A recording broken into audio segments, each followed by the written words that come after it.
the SDGs. They offer a blueprint for innovative, inclusive development. I keep hearing a lot of people talking about the problems of development. You know what? I don't want to talk about problems. I want to talk about what we can be doing that's new, that's different, and that's better. That's why we present to you 5 big ideas to finance development, practical proposals, sustainable solutions.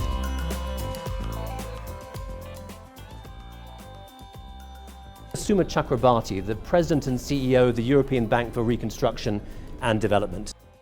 We invest in projects, and our projects in Ukraine were successful, insofar as projects can be successful.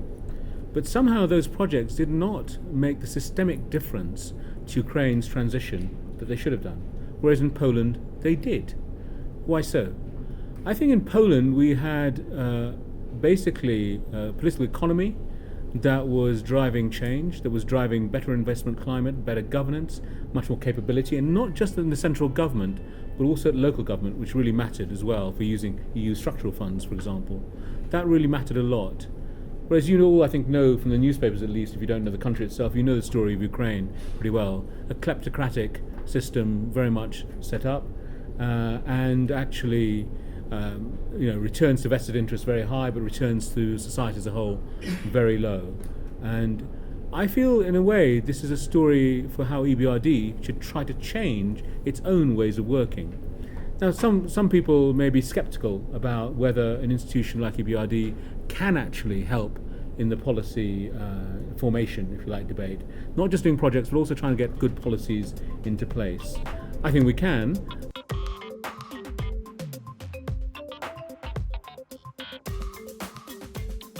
Elizabeth Littlefield, the President and CEO of the Overseas Private Investment Corporation. As the private sector has grown in its role in emerging markets, so too in parallel has grown the development finance institutions that work with the private sector. In the last 10 years, the bilateral development finance institutions, the Europeans plus OPIC, have grown from about $10 billion in annual financing to about $50 billion. And if you consider the fact that every dollar of our financing generally catalyzes $2 of private money, that sounds like a lot like $150 billion a year the DFIs are catalyzing, which compared to $138 billion in ODA is a pretty significant number. So why don't we talk more about these DFIs? Why are we always talking about ODA? Tomicah Tillemann, the Director of the Bretton Woods II initiative of the New America Foundation.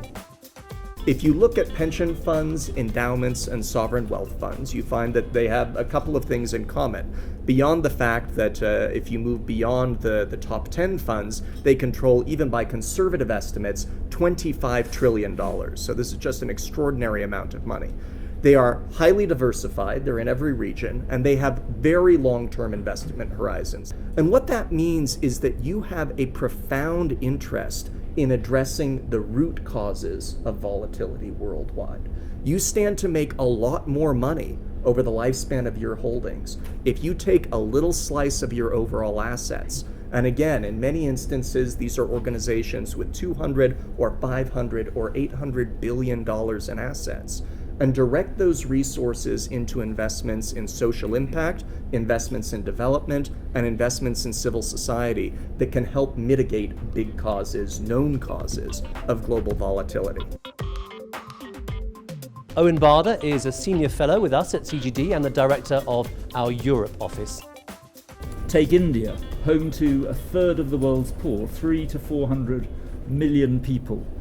I'm a British taxpayer, we pay taxes, and I'm glad to do it to DFID, to help support firms, to create jobs, investment and growth in India.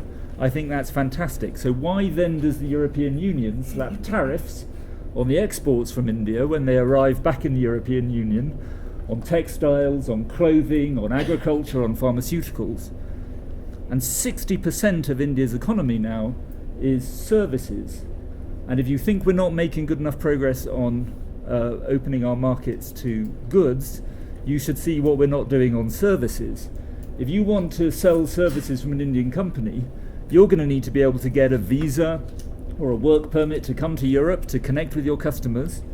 It's very hard to do that these days, and if you do manage to get a work permit, say, to Germany to sell your software, that same work permit won't let you then go and work with customers in the UK, because that would need a different permit, because we don't have an integrated market for services in the European Union.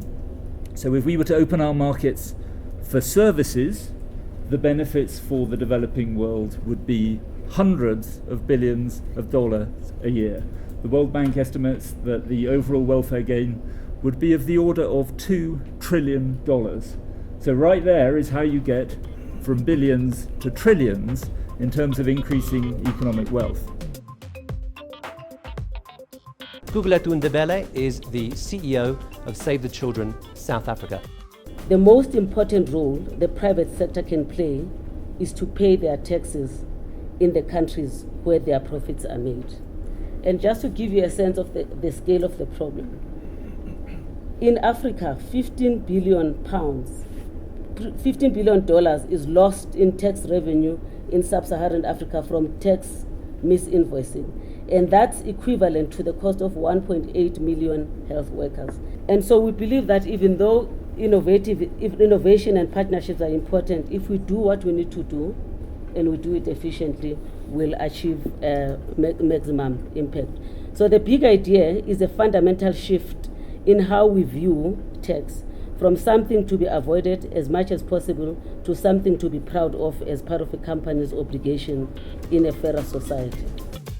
Let's hear some more big ideas. I invite all of you to contribute. Stand up, let me know if you have an idea that you want to share with us. You should be able to have what we've called performance plus. You need to build ecosystems, you need to create pipelines. Set a minimum global corporate tax. I think we need to talk about pricing carbon, pricing social risk. Have some sort of multilateral financing facility to accelerate the introduction of social protection. Join us, give us your big idea.